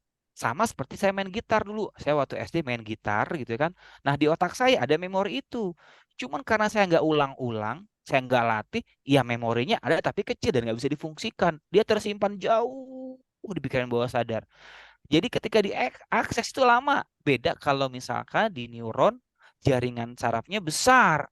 otomatis itu gampang diakses, Sama ketika seorang aktor gitu ya kan, dia nggak melatih karakter yang diciptakannya, ya kecil memorinya, jadi nggak keluar. Gitu. Itu mungkin Pak yang pertama. Kalau yang kedua adalah bagaimana kalau misalkan seorang aktor gitu ya, dia menciptakan sebuah skema, itu kan lagi bikin skema Pak. Dia memodel sebuah skema. Misalkan tadi Bapak bilang aktor nggak pernah punya skema melakukan hubungan intim gitu ya kan. Ya nggak total, nggak keluar gitu kan. Reaksi tubuhnya berbeda. Kan kita punya theater of mind gitu kan. Theater of mind itu bagaimana setiap gambar, rasa, suara terakses sehingga mempengaruhi brain. Ketika brain terpengaruh ya tubuh berpengaruh gitu. Jadi pertanyaannya sama. Coba sekarang Pak Daud lagi. Sekarang saya minta Pak Daud, Pak Daud sama Bang Jaya sama Pak Umar, coba deh Pak sekarang bentuk sebuah apel Pak dengan tangan.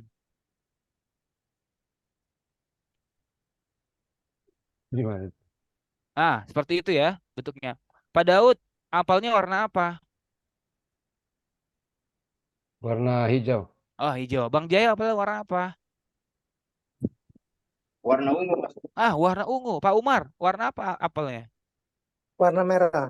Warna merah. Apel Malang ini, apel Malang. Apel Malang. Terima kasih. Udah gitu ukurannya beda. Jadi maksud saya terima kasih Bang Jaya, Pak Umar dan Pak Daud. Jadi peta berpikir itu akan beda-beda, nggak akan sama. Otomatis kalau tujuannya yang buat teatrikal, ya bisa jadi nggak totalitas. Bisa jadi nggak optimal. Karena peta berpikir itu mempengaruhi. Nah, peta berpikir ada dari referensi-referensi yang kita dapatkan dari tumbuh kembang. Pak Heri jawab nggak ya? Kalau ngomong A bisa kemana-mana Pak Heri. Ya, siap. Ya mungkin singkatnya faktor residu kali ya. Ya, Nah ini bagaimana menghilangkan residu? Apakah residu itu bisa dihilangkan atau tetap dia ada di alam atau di pikiran bawah sadar kita? Kan Kan gitu Pak. kalau hipnosis bisa kenangan masa lalu yang buruk kan bisa dihilangkan gitu loh. Kalau emang begitu kan berarti kan aktor-aktor itu bisa jadi klien misalnya begitu kan untuk menghilangkan residunya segala macam. Terima kasih. Kan gini Pak. Hipnosis kan menanam kan gini. Hipnosis adalah sebuah keadaan, Mbak. Keadaan mental, keadaan pikiran. Di mana keadaan lagi nih. Definisi hipnosis itu banyak sekali. Ada yang bilang adalah sebuah keadaan atau sebuah proses. Nah, ketika seseorang terbuka pikiran bawah sadarnya, kan sugesti. Jadi hypnosis and suggestion. Suggestion adalah ide, saran, dan pengaruh yang ditanam di memori. Jadi sebenarnya ketika Bapak dan Ibu melakukan self-hypnosis, itu sedang menanam apa? Menanam sebuah memori. Sekali lagi, sugesti kan ide ya. Ide atau saran. Ini saya perjelas lagi nih. Ketika Bapak dan Ibu melakukan self-hypnosis atau memprogram ulang pemikiran, berarti sedang menanam sebuah memori baru. Kalau kita kembali ke neuroscience, memori itu ada 5 jenis. Ada memori yang berhubungan dengan warna, gambar, rasa, suara, gitu ya. Ada yang berhubungan dengan makna, ada berhubungan dengan saya lupa gitu ya, rasa ya. Pokoknya ada memori lah. Jadi ketika memori itu ada gitu ya kan, bisa dihilangkan sebenarnya ketika orang itu mau gitu. Jadi itu mungkin Pak. Jadi kemana-mana jawaban saya. Jadi artinya self hypnosis adalah bagaimana kita menanam memori baru Pak dalam pikiran kita. Nah, tapi tadi saya mau ingin lempar ke gestalt gitu ya. Jadi di gestalt itu kalau di hipnoterapi kan di hipnosis ada pikiran bawah sadar, pikiran sadar. Pikiran bawah sadar adalah memori lama nih, keyakinan, nilai, sudut pandang di sini nih, pikiran bawah sadar. Nah, ketika orang melakukan self hypnosis, dia sedang apa sebenarnya? Ingin menanam memori baru. Nah, ketika memori baru ini nggak kuat, gitu ya, lemah, ini bisa nolak nih. Jangan-jangan hal yang tadi terjadi sama Bu Ratih, memori lamanya belum bisa menerima ide ini. Makanya caranya diulang-ulang, repetitif, sehingga akhirnya bisa masuk ke sini. Sama ketika tadi si aktor itu menduplikasi, memprogram ulang, menanam memori baru, di mana posisinya? Ketika memang tujuannya untuk untuk pertunjukan gitu ya, bisa jadi ya memori lamanya ini memori lama itu bisa ego state ya, ego state atau sesuatu yang kokoh, bisa ngingetin nih memori baru, kamu itu cuman bagian dari pertunjukan, duduk saja nggak perlu muncul dalam kehidupan sehari-hari dan seperti itu. Jadi sebenarnya ketika seorang aktor gitu ya menginstal sebuah karakter, tadi dia sedang menanam satu ego personality baru dalam dirinya. Tapi kalau dia tahu bahwa ini sebagai bagian dari apa ya, bagian dari kehidupan, nah ego personality dianya, si aktornya itu akan bilang, oke, aku nggak perlu pakai ini untuk kepentingan yang A, silakan digeser. Bisa dihapus gitu kan, selama orang itu mau. Kejawab nggak sih Pak Heri? Siap, kejawab, Master. Makasih Pak Heri. Oke, satu pertanyaan lagi ya. Silakan.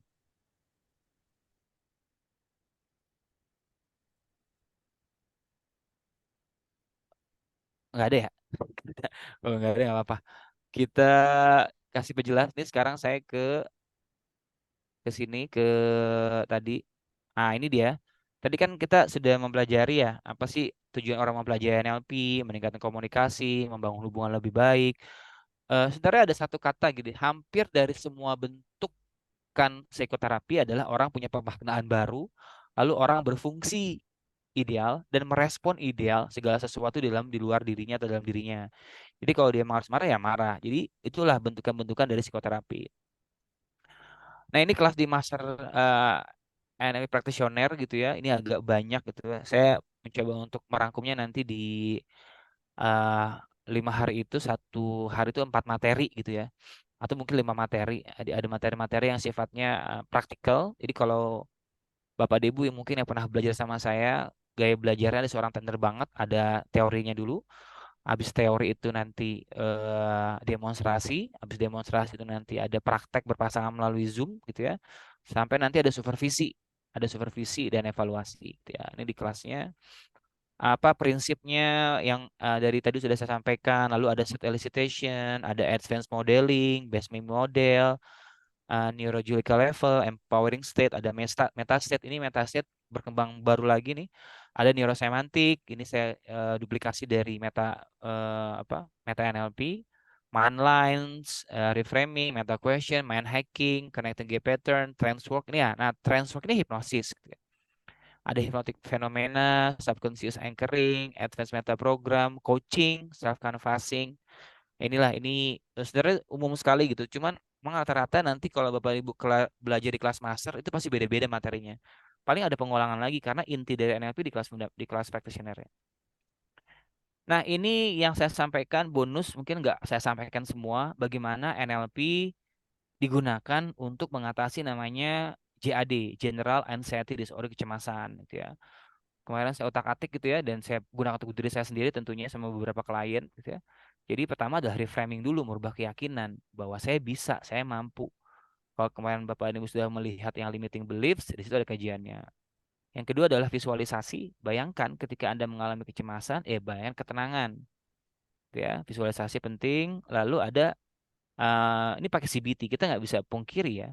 NLP itu bersinggungan banget tuh dengan CBT. Apa tuh CBT? Cognitive Behavioral Therapy. Jadi terapi perilaku. Jadi memodifikasi perilaku. Misalkan orang cemas gitu kan, ya berarti dia perlu memodifikasi perilaku. Atau memang perlu dulu dicari tuh akar pertama kapan munculnya si cemas. Ini tadi edis modality sampai nanti anchoring ini umum. 1, 2, 3, 4. Saya nanti share sisanya di kelas master practitioner gitu ya. Oke, ini dia. Ada satu pengembang NLP juga namanya Robert Dilts dari NLP University. Dia mengatakan bahwa apa sih NLP itu? NLP adalah tools for dreamers. Kalau sekarang Bapak punya impian, punya mimpi ya, NLP adalah sebuah cara gitu, how to-nya gitu kan, how to-nya untuk menggapai dengan cepat impian-impian itu. Oke, mungkin itu Bapak dan Ibu, monggo Mas Umam kayaknya agak percepat gitu karena saya tadinya targetnya adalah ini di kelas alumni, jadi alumni yang belum memahami konsep NLP yang di kelas kreatif itu bisa dikaji ulang, dibahas ulang. Tapi karena ada yang masih apa tuh NLP barang baru ya, bener Bapak Ibu. Saya itu umur sampai usia kan tadi kan sudah disampaikan bahwa ada orang yang belum pernah mempelajari NLP tapi dia sudah mempraktekkan NLP gitu ya. Jadi artinya kenapa juga harus belajar NLP ya? Tadi akselerasi percepatan ke dalam diri. Semakin orang tahu bagaimana dia memaksimalkan kata-katanya, bagaimana dia memaksimalkan pola pikirnya, sehingga dia bisa memaksimalkan dirinya. Jadi ketika seseorang ingin mengakselerasi, contohnya gini, Bapak dan Ibu pengen menghipnotis orang dengan cepat ya NLP.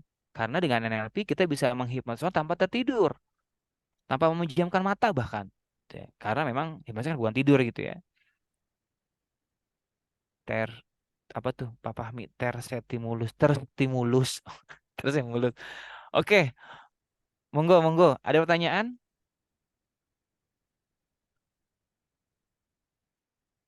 Boleh tanya lagi, Master? Oh, boleh banget kakak, silakan kakak.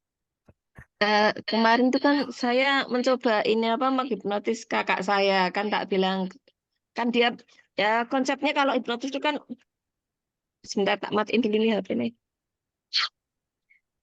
Dia itu konsepnya kalau terhipnotis itu tidur tuh oke saja ngobrol-ngobrol terus tak bilangin kamu mau nggak Kak kalau tak bikin tangannya itu kebas kebas terus dia itu tiba-tiba kebas kalau kebas tangannya kaku kalau kaku tangannya nggak bisa ditekuk padahal itu dia itu benar-benar melek kalau terus aku pengen ditekuk ya udah kalau ditekuk berarti tanganmu bisa ditekuk tapi namamu jadi lupa dan lain sebagainya itu bisa itu dan sempurna itu dia posisi melek tetapi pas saya mencoba ke teman sekantor itu pol mentok itu hanya tangan lengket itu pun sampai nyun sewu ya ngantek ludah itu berbuih-buih sudah mulai mata dan lain sebagainya dan pol mentok itu cuma tangan lengket doang nggak bisa bermain yang lain-lainnya itu apa bahasanya tidak dipahami atau mungkin ini mungkin harus ikut NLP biar supaya menghipnotis dengan cepat atau pripun iki matur suwun. Iya, kalau pertama gitu ya, kalau pertanyaan apa harus ya, saya bilang nggak harus Bu, karena di IHJ sendiri kan ada fasilitas mengulang gitu ya. Jadi kalau ibu nanti ikut kelas siapapun itu pasti akan dijelaskan gitu. Terus kalau pertanyaannya apa tadi, apa yang terjadi gitu ya? Tadi ada area kritis gitu, ya, seperti kita ketahui gitu ya. Kan gini Bu, keberhasilan kita menghipnotis orang lain itu karena ada keterhubungan. Jadi kalau saya nggak terhubung gitu ya, tidak ada harapan gitu ya kan, tidak ada ekspektasi ya nggak dapet. Jadi kenapa mungkin rekan kerjanya ibu tidak bisa sampai yang lain tadi ada rasa takut sama ketika kita punya takut marah itu kecil sebenarnya, tapi jadi mental block gitu ya. Jadi bisa jadi orang itu sudah tahu apa sih yang ibu lakukan. Oh, mata lengket dan segala sudah ada skema itu. Jadi ada bagian dari diri ngomong seperti aku nggak mungkin dia seperti ini kan gitu ya. Jadi kan gini ya, kalau kita belajar teori-teori psikoterapi gitu ya, Bu, kita kan nggak pernah sendiri ya, Bu. Saya nggak sendiri gitu ya. Saya pun sekarang sedang tidak berkomunikasi dengan 57 orang di Zoom ini, tidak. Saya sedang berkomunikasi dengan struktur kepribadian. Contoh sekarang gini, Pak Umar. Di situ ada Pak Umar yang pembelajar, tapi juga ada Pak Umar yang kritis. Di situ juga ada Pak Umar yang siap menerima apapun itu. Jadi karena setiap bagian, coba Pak Umar, boleh kita berkomunikasi Pak Umar? Ya, boleh Mas Oke, Pak Umar, Pak Umar mau jadi seorang penghipnotis handal ya? Iya pasti. Pak Umar mau tahu bagaimana cara menghipnotis orang lain dengan mudah dan benar? Iya, Pak Umar mau iya tahu Mas. cara bagaimana menjadi seorang hipnotis yang tangguh? Iya pastinya. Coba, Mas Umar ikuti kata-kata saya ya. Ikuti kata-kata Iya, saya ya. Coba sekarang Mas pejamkan mata. Nah, sekarang rasakan di kedua matanya Mas Umar itu ada sebuah cairan yang membuat kedua kelopak mata Anda lengket. Bisa dibayangkan ketika Mas Umar melakukan hal tersebut, otomatis ada bagian dalam diri Mas Umar yang tumbuh menjadi seorang penghipnotis handal. Karena apa? Seorang penghipnotis perlu dulu merasakan bagaimana itu dihipnosis. Coba sekarang Mas Umar mencoba untuk membuka kelopak mata itu yang lengket. Entah bagaimana, semakin berusaha membukanya, semakin lengket dan mengizinkan sebagai dari proses pembelajaran. Silakan Mas Umar.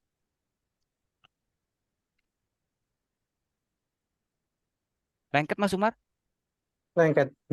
Ah, baik. Mas Umar, kita kita Ya, bermain imajinasi ya, kita main imajinasi. Mas Umar itu kan lengket, itu mau dibuka atau mau dibiarin aja, Mas? ya dibuka Master. Oke, mau dibuka tapi ada syaratnya. Ketika dibuka nanti namanya berubah jadi Daud. Mau ya? Ya, Oke, 1, 2, 3, silakan dibuka. 1, 2, 3. Namanya siapa? Daud gitu ya. Oke. Baik Mas Umar, sekarang saya balikan namanya sekarang jadi Mas Umar. Oke. Terima kasih Mas Umar. Namanya Mas Umar normal. Oke. Bu, itu kan halus banget ya. Dari mana saya mainnya? Tidak menggunakan kata hipnosis. Jangan-jangan, terima kasih Mas Umar, tepuk tangan buat Mas Umar. Jangan-jangan ketika tadi Ibu mempraktekkan ini sama temannya Ibu, rekan kerja, sudah ada bagiannya yang menolak, Bu. Berarti variasi bermainnya perlu banyak. Atau pelajari modalitasnya. Apakah orang ini visual? Lihat, Bu. Tadi saya pakai teknik namanya yes set, Bu, di awal. Mas Umar mau jadi seorang penghipnotis sandal ya? Iya. Mas Umar mau ini ya? Iya. Mas Umar mau ini ya? Oke, Mas Umar ikuti kata-kata saya ya. Nah, itu kan pikiran bawah sadar sudah oke. Framing saya yang bagus. Karena framing saya yang bagus, subconscious bilang, nggak apa-apa deh. Ini buat pertunjukan saja. Meskipun saya tahu Mas Umar juga bisa menolaknya. Enggak kok. Tapi karena saya pakai permisif, nggak otoritas, subconsciousnya Mas Umar mengizinkan itu. Jadi main bahasa Master ya. Linguistik, Pak. Ya. Oh ya, Tapi iya benar itu Master, benar-benar. Tadi temanku tuh lagi Bahasa ya. ngetik, katanya pekerjaannya banyak terus tak paksa. Oh iya, berarti dia nggak bisa fokus, makanya ada tes sugesti. Tadi ada kalimat-kalimat tuh kita bermain ya, kan bermain. Jangan-jangan nih orang gue lagi kerja diajak main, udah nolak gitu kan. Ya, Betul, kayaknya iya benar dia. mantap. Oke. Oke. Terima kasih Bu Oke. Ratih, Bapak dan Ibu. Baik, Mas Umam, sepertinya itu Bapak dan Ibu yang sudah pernah belajar kreatif NLP, alumni gitu ya. Silakan, kelas master ini kelas perdana sekali tanggal 20 sampai 25 gitu kan, karena sudah ada tuntutan gitu ya dari para alumni. Kapan nih kelas masternya? Kapan nih kelas masternya gitu ya. Monggo saja jika memang tergerak gitu ya kan, entah bagaimana ketika sekarang melihat penjelasan saya, Bapak dan Ibu sudah mulai terpikir gitu kan. Nggak harus buru-buru sekarang memutuskannya, ya tapi minimal sebelum pelaksanaan Bapak dan Ibu sudah memutuskan. Karena itu adalah bagian dari proses pembelajaran. Dan ini mungkin juga nggak setahun sekali diadakan gitu, ibarat kelas TOT, ibarat kelas master hipnosis sampai kelas advance kan belum tentu juga ada tiap tahun gitu ya. Ini hal yang baru gitu kan. Buat saya pun sebuah pemicu gitu ya kan untuk terus mengembangkan diri. Oke, terima Mau kasih dari tanya izin tanya sebentar. Izin tanya boleh? boleh ya. Kalau ini kalau belum pernah mengetahui tentang NLP, masih nol sekali, apakah bisa ikut acara ini? Kelas ini. Iya Ibu, kemarin itu juga saya sempat gitu kan, Mas ini gimana nih kalau dia belum Ini ikut kan kelas? master. Yes, jadi memang saran saya nggak apa-apa, nanti ada beberapa rekan yang juga ngajar di kelas practitioner-nya. Kan takutnya kaget Bu, jadi Iya. karena di kelas master ini sudah jadi ibarat gini, kita belajar ilmu itu ya, tapi ilmu dasarnya belum sampai, nggak dapat ke kelas lanjutan, bingung gitu. Oh kok bagaimana bingung gitu. Jadi saran saya memang kalau nanti ada kelas yang practitioner, ikutin saja tidak apa-apa gitu kan. Lalu kenapa juga kelasnya online gitu ya? Karena memang lebih menarik online. Kalau offline itu sedikit. Kalau saya pernah ngajar kelas offline NLP practitioner gitu, satu hari itu stres banget Bu. Yang stres bukan cuma saya ya, tapi pesertanya gitu. Karena banyak sekali kan gini. Terjadi namanya apa bahasanya? Distraksi, bukan distraksi ya. Pemenuhan pemikiran karena banyak ide gitu kan. Ini kan kita menanam sebuah ide gitu kan. Jadi kalau tiba-tiba ibu langsung loncat ke master, lalu di kelas praktisnya belum dapat, wah itu otak bener-bener bisa konslet Berarti Bu. kalau yang awal besok itu yang praktisional dulu. Nah yang besok kelas master Bu, yang kelas praktisnya nggak tahu Bu, dari IHJ bisa ngasih jadwal Bu. Oh gitu ya. Bulan depan Berarti yang besok itu kelasnya master ya, bukan yang praktisional dulu. Yang tanggal 20-25 ini kelas master Bu. Yang setelah 4 tahun kurang lebih saya ngajar ini prosesnya lama sekali Bu. Jadi ini adalah kelas perdana masa practitioner. Setelah saya riset gitu kan, oh di kelasnya ini apa, oh di kelasnya ini apa, oh di kelasnya ini apa, oh di kreatif harusnya seperti ini nih, agak beda gitu. Oh gitu. Berarti yang sudah Berarti harus masuk. ikut yang praktisional dulu baru ikut master ya. Agent ya. Saya pernah ikut tapi bukan di IHC, bisa nggak ikut di masternya? Mana kelihatan? Di mana Pak? Di tempat lain, di lembaga lain. Kelihatan tak? Iya, nama-nama lembaganya apa Pak? Nama lembaganya kalau boleh tahu apa, Pak? Apa ini ya? Udah agak lama juga ya. Karena kali di sini kan langsung anunya Baik. NLP Master. Nggak pakai Saya kurang paham kebijakannya ya. Nanti coba Mas Umam koordinasi sama tim dari LOA ya Mas ya. Jika memang nanti sertifikatnya kan biasanya kan gini, ketika kita belajar di satu lembaga kan biasanya nanti ada itu ya Pak, ada kurikulumnya apa aja sih yang perlu dipelajari gitu. Kalau memang kurikulumnya sesuai gitu ya dengan materi kelas practitioner dari NLP itu boleh-boleh saja kalau saya gitu. Mungkin nanti Pak Tri ya? Bentar ya, Pak Tri ya tadi nanya ya? Bang Jaya, Bang Jaya. Bang Jaya. Bang Oh, Jaya, Bang Bang. Jaya. Nanya. Oh, saya tahu tuh Bang Jaya. Saya tahu sertifikat karena saya pernah punya sertifikat itu gitu. Mm-mm. Memastikan. Nanti gini aja Bang Jaya, nanti koordinasi sama tim IHC Mas Umam, nanti coba kebijakan seperti apa gitu ya. Kalau saya sih bebas-bebas aja Mas. Siap, Master SD. Baik, terima kasih Bang Jaya. Pak Buyu, tadi Buyun ya? Mudah-mudahan terjawab ya Bu. Iya, iya. Berarti praktisional dulu, baru setelah itu baru master gitu ya? Ya sebaiknya sih karena lumayan kan. Maksudnya fondasinya juga lebih kuat gitu. Iya, Mau tanya berarti kalau Master. mau ikut, berarti nggak bisa ikut yang ini dulu ya? Mm-mm. Iya, iya. Boleh tanya Master. Boleh Pak Daud, apa sih yang enggak buat Pak Daud? Makasih. Ini kan kami baru-baru ikut dengan Bang Jaya juga itu L3. Bagaimana itu? Artinya belum sampai sekarang kan belum dapat sertifikat. Tapi apakah dibolehkan ikut di sini atau harus yang sudah berpraktik? Enggak Pak, kalau yang kelas master ini saran saya pribadi gitu ya. Pribadi Mas Umam ya. Maksudnya memang dia harus tahu fundamental NLP-nya dulu gitu karena ya kayak ngajar L1 hipnosis gitu ya. Yang paling capek itu kan ngajar fundamental hipnosis itu capek banget. Serius kayak kemarin saya ngajar di Jakarta gitu ya. Fundamental hipnosis itu ada satu alumni sudah belajar NLP sampai ke luar negeri gitu kan. Beda. Kalau belajar hipno itu benar-benar kita harus menahan ego gitu kan. Sama kayak ngajarin NLP practitioner itu benar-benar pelan-pelan banget. Jadi maksud saya kalau misalkan NLP prac-nya udah dapet di kelas selanjutnya tuh enak banget tinggal asosiasi. Jadi dia nggak perlu kerja keras gitu kan memaknai suatu ide gitu. Jadi kalau saran saya memang jika ada kesempatan nanti kelas practitioner ikut aja gitu. Ya Ya kalau kami saya baru pribadi. ikut L3 itu, tapi ini saya dengan Bang Jaya juga ikut. Pak praktek yang ini aja Pak, Aspen Theta Healing Pak. Itu juga bagus Pak Theta Healing. Ya saya sudah ikut sama Master itu.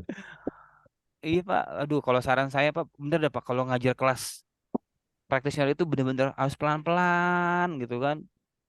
Artinya Jadi begini Master, artinya untuk besok yang tanggal 20-24 itu kami belum bisa ikut begitu. belum Pak.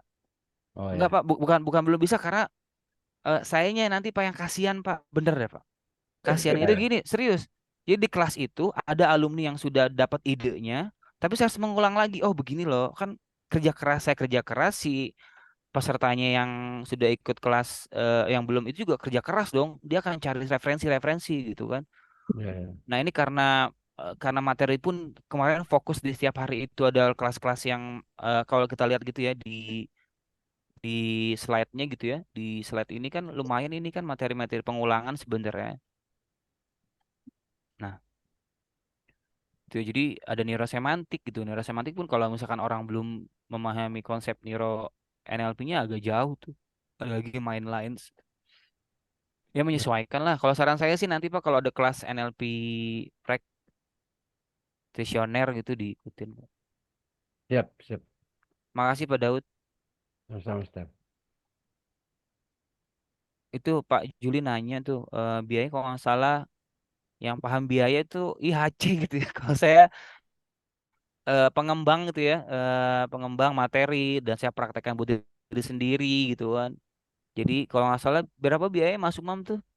Untuk biayanya Bapak 99. Ibu semua untuk Master Kreatif Investasi ya? NLP itu di 3 juta rupiah aja. Kalau untuk kreatif NLP praktisionernya itu di 2,5 juta. Ibaratnya level satunya sama seperti level 1 hipnotis di 2,5 juta. Kemudian level masternya di NLP ini biayanya 3 juta. Kalau untuk jadwal Bapak Ibu semuanya, untuk jadwalnya untuk kreatif NLP itu nanti di awal bulan Juni Bapak Ibu semuanya. Jika Bapak Ibu berkenan atau mungkin tanya-tanya lebih detail lagi tentang NLP, bisa menghubungi saya Bapak Ibu di nomor WhatsApp yang sudah saya cantumkan di chat Zoom ini. Terima kasih. Coba pertanyaan, kalau dari Udemy enggak Bu, karena saya juga ikut beberapa materi NLP dari Udemy gitu kan. Saya juga ikut Center of Excellence gitu ya. Bahkan ikut beberapa kelas yang online. Cuma memang di IHC itu kebijakannya 5 hari. Udemy itu berapa hari? Nggak tahu Ibu ikut yang siapa gitu kan. Jadi mungkin belum ya Mas kalau yang dari Udemy gitu kan. Ini dari Pak Juli dapat Pak, dapat soft copy materinya plus juga perekaman Zoom-nya. Master nanya Iya Pak Tri, di monggo. Jogja. Tadi kan harus ikut yang practitioner itu ya. Tapi kalau kita sudah pernah tapi belum masuk, saya belum mendalami, gimana Master? Pak, tadi saya tanya Pak, dulu tuh di lembaga mana Pak? Kalau dulu di Udemy kan beda Pak. Kalau misalkan gini, Bapak pernah belajar di Neo NLP, saya tahu ya Neo NLP. Bapak pernah belajar di NLP Society, saya tahu NLP Society. Di NLP University saya tahu gitu. Jadi kalau saya tahu lembaganya gitu kan, dan kurikulumnya sama, Mas Umam itu berpotensi oke Mas Umam ya, Ya, maksudnya. benar Jadi, Mas Yudi. ah, ah. Kayak sekarang kan di IHC pun ada kebijakan gitu. Misalkan Bapak pernah ikut hipnosis dari lembaga apa, terdaftar LKP-nya gitu ya. Nah, nanti bisa langsung lanjut ke kelas lanjutan tuh level 2. Jadi ada beberapa hal itu yang memang diizinkan sama LOA. Jadi kalau misalkan Pak Tri tahu nama lembaganya apa dan saya pun tahu, lalu kalau dilihat kurikulumnya memang oke, kan gini LOA itu kan keuntungan yang Bapak belajar di LOA itu Ya. pertama terdaftar Pak di Kemendikbud dan sudah berbentuk lembaga pelatihan gitu. Kebetulan saya pakai konsultan waktu itu Pak untuk pegawai kita. Terus melakukan sebanyak berapa batch ya itu implementasi langsung. Terapan ya Pak ya. Iya. Iya. Gimana? eh, Kalau saran saya sih ada lembaga pendidikannya Pak. Jadi kurikulumnya jelas kayak Bang Jaya tuh. Saya tahu tuh Bang Jaya di mana ikutnya, ya kan di Neo NLP. Bener ya Bang Jaya ya? Apa ya namanya nih? Jadi kalau kalau lembaganya jelas gitu dan kita tahu mungkin masih boleh Pak. Coba nanti Mas Umam coba nanti hubungi Mas Umam. Bisa nanti Ya, Mas Umam akan koordinasi dengan manajemen Pak, dari manajemen dari LOA gitu. karena kalau kayak saya ini biasa langsung implementasi karena Terapan-terapan ya. ya berhadapan langsung sama SDM kita kan ada 4.000 orang kan, nah belum yang keluarganya lagi. Nah itu yang implementatif itu. Nah kita langsung biasa ambil batch satu angkatan misalnya berapa orang gitu yang kita lakukan waktu itu. Pak nanti keputusannya di tangan dari manajemen LOA ya Pak. Saya Ya, kalau saya pribadi sih enak tahu LKP-nya apa gitu ya kan, karena memang di kreatif NLP ini mungkin yang sudah pernah belajar gitu agak agak padat gitu ya. Saya juga menambahkan beberapa banyak pendekatan dari kan gini, NLP itu kan berkembang pesat gitu ya. Kalau di Indonesia pun sekarang ada NLP Society, ada NLP University, ada Meta NLP sudah masuk ke sini, neurosemantik, ada New Code NLP, kan banyak tuh. Nah, karena saya belajar dari setiap bagian-bagian itu, akhirnya yang bagus saya ambil gitu. Yang bagus saya duplikasi, saya install di Creative NLP, termasuk saya masukkan di materi kelas praktisioner. Khawatirnya ada yang belum pernah dipelajari di kelas yang sebelumnya, tiba-tiba di sini nggak dapat gitu. Akhirnya nanti ke level masuk juga bingung. ya, ya. Ya, karena kan kami juga kan kalau melatih kayak pelatihan untuk pegawai yang pelayanan prima, komunikasinya ya pakai NLP. Yes.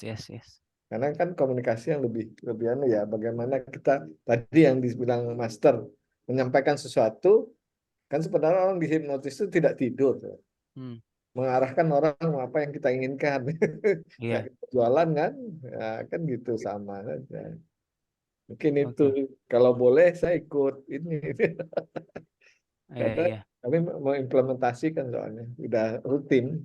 Tapi kan saya ingin menambah apa keilmuannya gitu loh. Kayak Gitu. coaching, kami lakukan coaching, harus melakukan coaching karena pimpinan leadershipnya harus mampu melakukan itu. Kan harus ada penilaian terhadap bawahan apa itu segala. Gitu loh, Master. Nanti Mas Umam, Pak, langsung ke Mas Umam gitu ya. Kalau Oke, sih, oke. kalau Terima saya kasih, Master. makasih juga Pak Tri. Baik-baik. Oke, Bapak Ibu mungkin itu ini malam minggu ini luar biasa yang sudah mau berinteraksi dengan kami dari IHC dan LOA gitu ya. Mohon maaf dari saya jika ada penyampaian yang salah. Terus terang, saya ada di grup Bapak dan Ibu. Saya ada di grup IHC dari Aceh sampai Papua. Lalu di bimbel, kalau sekarang Bapak dan Ibu di bimbel, saya ada di bimbel dari 1 sampai bimbel 15. Sekarang baru ada 1 bimbel lagi. Kemarin udah 15 ya. Bisa dibayangkan nanti handphone saya itu seperti apa panasnya gitu. Sekarang juga udah panas banget gitu ya. Silakan berinteraksi dengan tema-tema apapun. Saya suka berkomunikasi gitu ya. Saya juga suka ngobrol. Jika ada kesempatan saya akan feedback gitu kan. Tapi usahakan jangan seperti ini Bapak dan Ibu ya. Mas Yusdi, tolong dong minta buatin. Wah, kalimat minta itu kan berat ya. Tapi apa yang sudah dilakukan? Sama ketika Bapak dan Ibu berhadapan dengan klien. Apa sih formulasi kasusnya dan segala macamnya. Itu menarik gitu. Jadi tidak datang dengan nol. Dari saya mohon maaf jika ada kekurangan. Terima kasih sekali udah untuk interaksinya. Sampai ketemu lagi di kelas-kelas lanjutan dan di kelas master tanggal 21-25. Saya sekarang kembalikan ke Mas Umam. Silakan Mas Umam. Wassalamualaikum warahmatullahi wabarakatuh. Waalaikumsalam warahmatullahi wabarakatuh. Salam. Terima kasih Master Rusdi yang luar biasa dan Bapak Ibu pembelajar IHC yang terus semangat. Semakin malam sepertinya semakin banyak pertanyaan tadi Bapak Ibu ya. Yang tentunya pertanyaan-pertanyaan tadi untuk Bapak Ibu yang sudah pernah mengikuti kelas NLP, baik itu terutama di IHC untuk kreatif NLP, bisa mengikuti kelas lanjutan Master Kreatif NLP yang akan kita laksanakan di hari Senin sampai Jumat, tanggal 20 sampai 24 Mei 2024. Dan juga kami informasikan untuk Bapak Ibu yang sekiranya tertarik untuk belajar kreatif NLP practitioner atau NLP level 1-nya, bisa juga langsung mendaftar di saya karena kelas akan kita buka di awal Juni Bapak Ibu semuanya.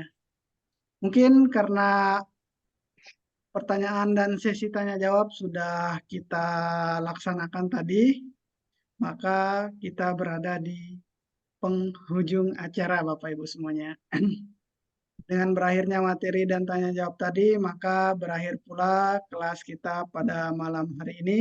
Semoga kelas-kelas kita yang kita pelajari selama di IHC tentunya dapat menjadi nilai tambah untuk diri kita sendiri dan dapat digunakan untuk membantu orang-orang di sekitar kita. Baik Bapak Ibu semuanya, demikian dan terima kasih. Mungkin cuma ini yang dapat kami sampaikan dari tim IHC. Apabila ada kekurangan dan kekeliruan dalam pelayanan selama Bapak Ibu belajar di IHC, saya pribadi memohon maaf dan seluruh tim mengucapkan permohonan maaf yang sebesar-besarnya. Demikian, wabillahi taufiq wal hidayah. Wassalamualaikum warahmatullahi wabarakatuh. Selamat malam Bapak Ibu semuanya dan selamat beristirahat. Terima kasih. Terima kasih Mr. Yudi. Terima kasih sama. Terima kasih Mas. Cindy. Terima kasih juga. Itu ada pertanyaan kelas offline. Mungkin nanti akan diselenggarakan sama IHC ya. Oke, Mas. Makasih. Assalamualaikum. Selamat malam. Selamat malam minggu sama selamat buat keluarga ya. Assalamualaikum. Waalaikumsalam. Kita live bareng-bareng ya Bapak Ibu semuanya.